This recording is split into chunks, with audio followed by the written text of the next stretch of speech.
Business Chat Lounge.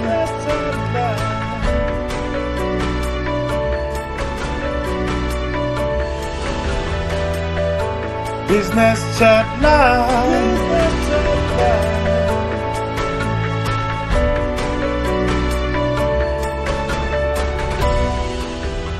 Business Chat Lounge. Business Chat Lounge. The Business Chat Lounge. Welcome to the Business Chat Lounge, a show that focuses on modifying and improving youth businesses, mentoring and empowering young people to succeed in the global economy through entrepreneurship, self-sustenance and financial literacy. I am Tabani Chengeta and I'll be your host tonight. Business Chat Lounge. Business Chat Lounge.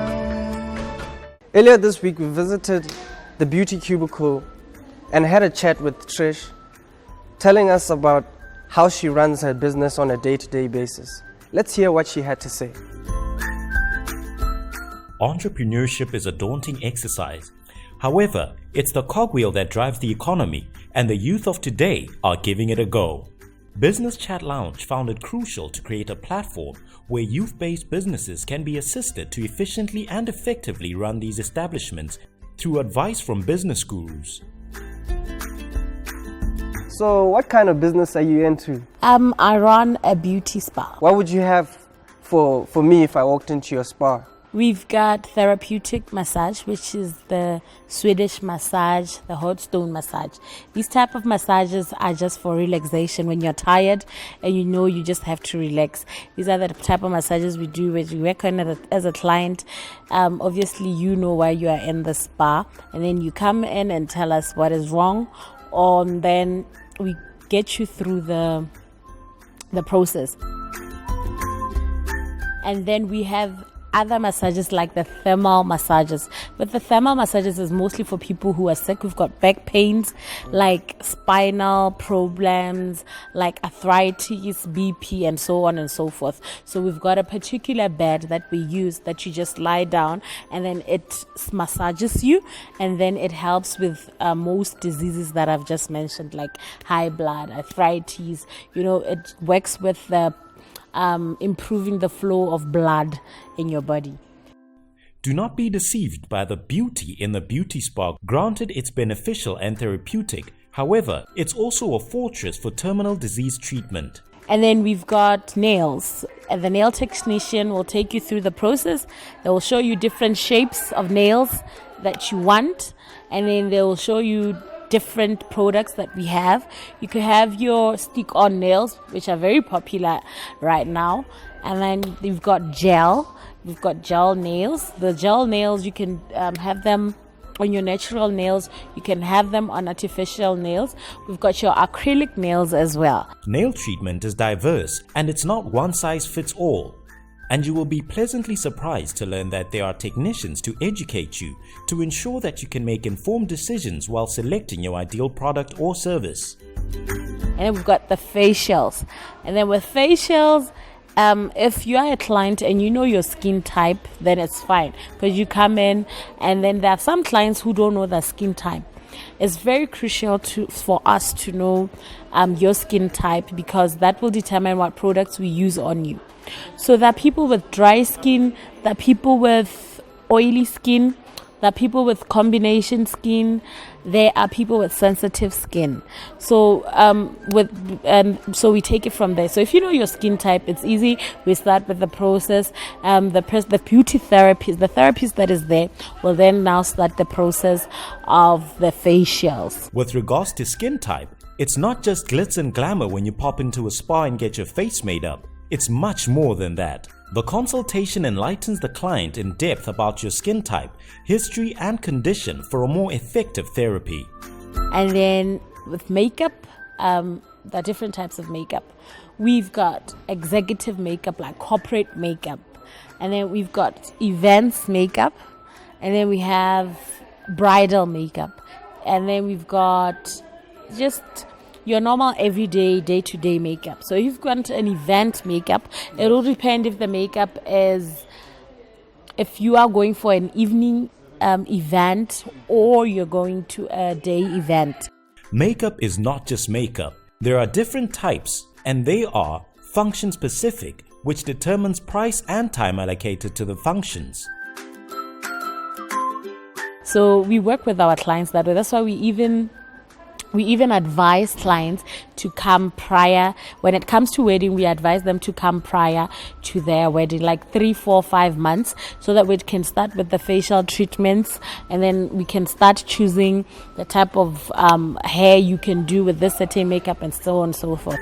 A beauty therapist's job is involving and extensive. It takes planning ahead, which means consultation has to be done in advance in order to get the job right, and some products are acquired abroad and at a fixed lead time.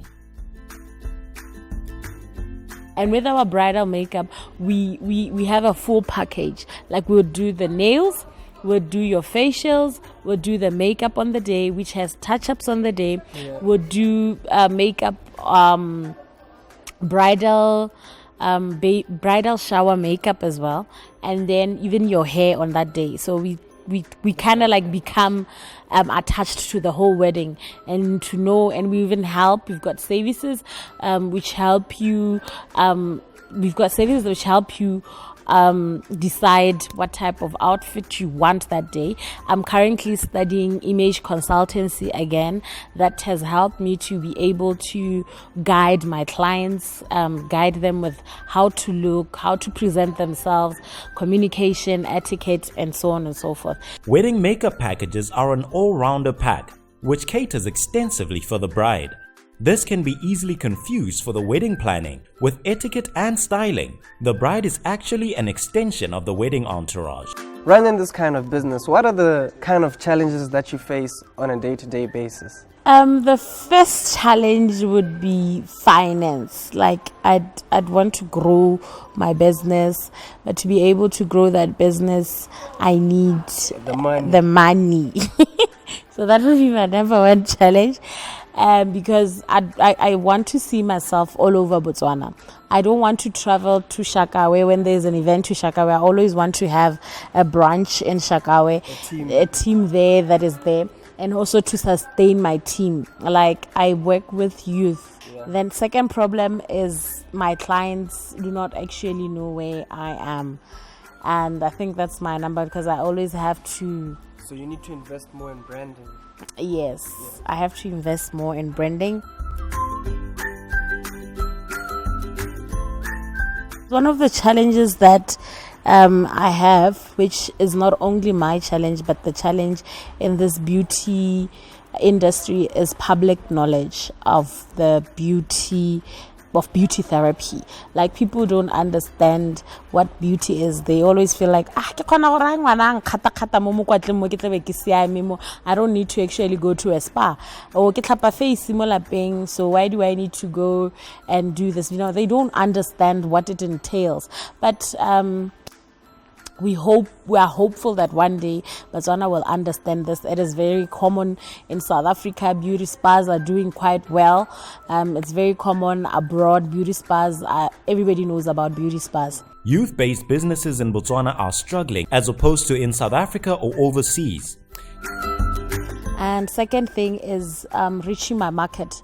I don't fully reach my market. I haven't penetrated as much as I want. I want to be known all over Botswana, but I haven't really covered most parts of the country. Another thing is I'm short-staffed. I'm short-staffed because I cannot sustain so many employees. Because again, one thing about this beauty business is that it's seasonal. When it's winter time, people don't usually like going out of their houses. It's always straight from home to work. I mean, work, home, work, home, work, home. They seldom take care of themselves. So that's one other thing. So if I have a lot of stuff, when it comes to winter, I have a problem with retaining that. I wish Botswana could understand that beauty is not something that only happens in summer, and that it also happens in winter. 365 days. You have to constantly keep taking care of your body. Beauty Cubicle has ambitions to grow in the seasonal business of a beauty spa and become a household name, in spite of her shortcomings such as being understaffed and so on. One other thing is the competition. Yeah. Every Jack and Jill now feels that they can actually do this. As you are aware, you go around town, go stationing at the station, at the main mall. Everybody has that little table there saying they can do this. And some of them, they don't even know what they're doing. And Botswana need to know that you need to go to somebody who is qualified, who is either qualified or experienced, qualified and experienced, because they don't know what type of products they're using. We have had stories of some using super glue on people's nails, and then when after some time their nails fall off, you should learn to go to experienced and qualified therapists. As someone who cares about quality and overall health, it is advisable to visit professionals and be wary of fly-by-night shady workers who could endanger your lives and make off with your hard-earned money. As a therapist, you go to school and you learn the nail structure. There's more to a nail than just this outer part, and where a nail starts, and then they tend to push your nail down and stuff like that. So these are the challenges that I'm facing in my business. And another thing should be people knowing where I am, because right now I work with social media and referrals. If I've done you well, Tabani, you would tell your friend. So that's how I've been working. So I feel that that is not helping me much.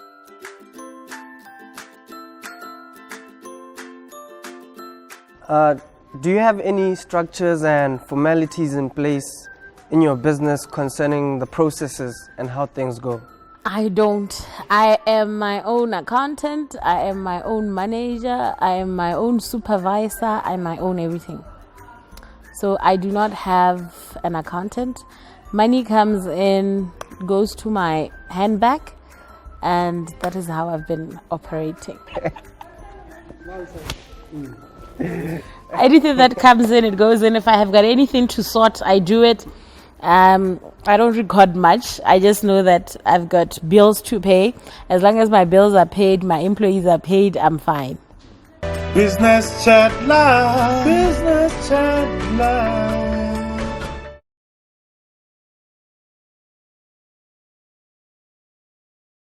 Business Chat Live. Business Chat Live. Today we're going to be analyzing the Beauty Cubicle, looking at how it runs its businesses, its processes, its marketing, and how it can improve on the way it does things. Joining us today is going to be Mr. Makona Zotle, who's a professional business consultant, and Trish, who's the owner of the Beauty Cubicle. In order for Trish to be a good business manager and grow Beauty Cubicle, she needs to acquire skills that can better prepare her to soar the Beauty Cubicle to new heights. Being a business consultant, what expert advice would you give to Beauty Cubicle concerning the entrepreneurial skills? Number one of which I think it's discipline. You need to be disciplined as an entrepreneur on how you use your money, your resources and time.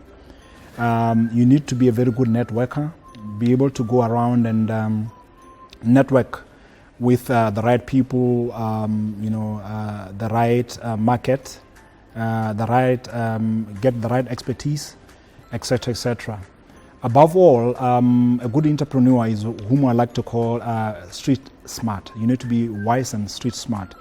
Not necessarily at OT, but somebody will be able to, so somebody who is able to read things that other people cannot read. You should be able to see things which other people are not able to see. That's what we like to call an entrepreneur uncut, going deeper, below, faster, and being more cunning and shrewd, more than the extra mile. If you look at the history of all successful entrepreneurs, these are guys who are so disciplined, able to, especially when your business is its first stages of life, you need to put more time, work extra hard, extra hours. Even working in there are certain projects, certain order, certain market that will require you to service, going even into the wee hours of the morning. And as an entrepreneur, you need to have that discipline. And again, be punctual for meetings and appointments. If somebody calls you, especially somebody that you consider to be your key client, you need to prepare well in advance and come before time for such appointments. That is very, very key. Beauty Cubicle needs a broader marketing strategy and introspect assessments of the triple P. This is the product, price, and place of its offering. After assessing how Beauty Cubicle goes about their day-to-day processes, what advice would you give to them on their marketing strategies? Now, in terms of marketing, you need to do more in terms of your social media. Pump your product within the social media space so that we can get a widespread customer base as much as possible. And also work out a little bit more on your color scheming of your logo. Make it more attractive, especially to the young population. And also, your business needs to have marketing collaterals. You need to do flyers and brochures, your typical business card. There's absolutely no way that we can do business without such collaterals, especially business card. So that after business meetings, after meeting a client, you are able to give them an address where you are and what is your product line like. It is very, very important. It needs to look at the youth as the target market and design a strategy through social media platforms to penetrate and dominate the market. Finances being a common problem to every single business, what advice would you give to a youth business such as Beauty Cubicle? I've seen small businesses like yourself going to a large multinational to ask for a simple bookkeeping solution. You can do that for yourself. You can even adopt this the basic principal book of accounts called the ledger, where you put a column where you do your inputs and another column your outputs. It's simple. How much stock, how much money you've spent on stock, and how much you've traded, and how much is profit. I think that is the bottom line. You can do that basic, but it doesn't. Again, in that line, it doesn't mean that you should not do proper accounting solution or financial solution for your business. You can do that when your business grows and as when you have more resources. Beauty Cubicle should formalize a business by introducing a bookkeeping system to ensure the finances are managed and kept in order. As an expert, how would you advise me? Because I'm everything to this business. I'm the accountant, I'm my own supervisor, I'm my manager, and I also do the services. So how would you advise me to effectively run my business? Yes, this is one of the paradigms that you get to meet when you are starting a business, unfortunately. Expressed differently in our language, you do everything. You are the accountant, like you said, you are the salesperson, you are the head of marketing, HR and everything. So all these things, it boils down to how you plan your time. So that you allocate your time appropriately to different needs of your business, be it marketing. There must be time for where you want to allocate it for sales. You go out and pitch your product. There is a time where you have to go do banking. And a time where you, even reflection, where you just reflect on your business, how is performing in the market and how it's doing financially or otherwise. So all these things, you have to put them in one basket and allocate them, apportion time, and and do them effectively. But as soon as your business takes off and starts, amassing financial resources and others, then you'll be able to get an outside help. In terms of now, if you want to zero in and give special attention to one component of your business. Don't think that as a small business operator, you're alone in multitasking, because it goes with the territory. That's the nature of SMME. This prepares you to be rounded and understand every aspect of the business, and these skills are an asset as the business grows they will come in handy. Yes, I believe that I do need flyers, as you said, brochures. I don't have those, and a color scheme that I'll be identified with. Even with the social media page, the Facebook page, I do need to pump it up because I have about 5,000 likes. So I'm agreeing with all that you're saying. Typical, like any other SME business, I can also that you have got an issue with your finances. From hand to mouth, your finances remain unrecorded, unbanked. You need to keep your finances. Have a proper record of your finances. The bank will need to know how much you are making per month if you're going to get a loan in the future. You need to know how much you are spending on stock. You need to know how much is your profit margin as you go along and trade. But like I said in the beginning, in the preamble, most problems that are likened to your business is that after trading, you use your money anyhow. It's hand to mouth. You don't record your finances. That will also, if you record your finances, will also give you an indication as to how is your business performing, year in, year out, month in, month out, so that you know exactly where you could improve in terms of sales, improve in terms of your stock, and come up with ways of making or increasing your profit margins. Keeping records is beneficial as it'll help your business when you need refinancing. We need to also address one of the major concerns in business, especially looking at our product and services, which are highly seasonal. In any business environment, you need to diversify your product portfolio so that you have products that would have clients from January to December. The problem with seasonal businesses is that during that period, they suffer greatly because they don't have any sales. The market is almost not there, and the business is almost at a standstill. But you need to come up with other segments or lines that would augment or fill that space during that period. I mean, that's even for larger businesses as well, not only for small businesses. You need to have a diversified product base so that during the course of the dry spell, they call it in a business language, you'll be able to fill up with those products and services, no matter how small or minute they are. What exactly can I do to diversify my business? Because in winter, I suffer a great deal. Yeah, that's a good question because, like you said, in winter, people would like to be locked up in their homes and piling the calories and waiting for summer to access your products and services.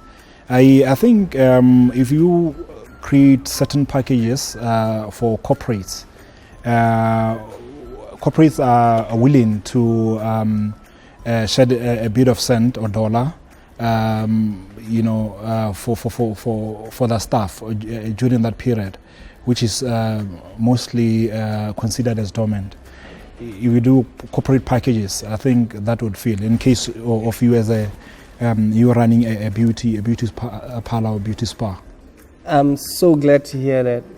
This is the Business Lounge. We came, we analyzed your business, we looked at a few pointers, and we gave you some advice. Do you feel like you've gained value from today's events? Beauty Cubicle will never be the same again. The Business Chat Lounge has helped me a lot. It has given me pointers that I haven't ever thought of. One, my two best points I've taken from the expert are bookkeeping, which I hadn't been doing, and I've learned that I don't even need to hire a big multinational company to do it for me. I can simply do it for myself, and even if I'm doing it for myself, I have to do it. I shouldn't just say it in my head. I have to record everything. And the second thing was diversifying the way I've been operating my business, because it's a seasonal business. I have learned a lot, and the next time I come to the Business Chat Lounge, I'll be all over Botswana. There you have it from us. She came, she lounged, and now she's revamped. Do you feel that your business is stagnant? Do you feel that your business could be revamped? Then don't hesitate. Come lounge with us at the Business Chat Lounge next week.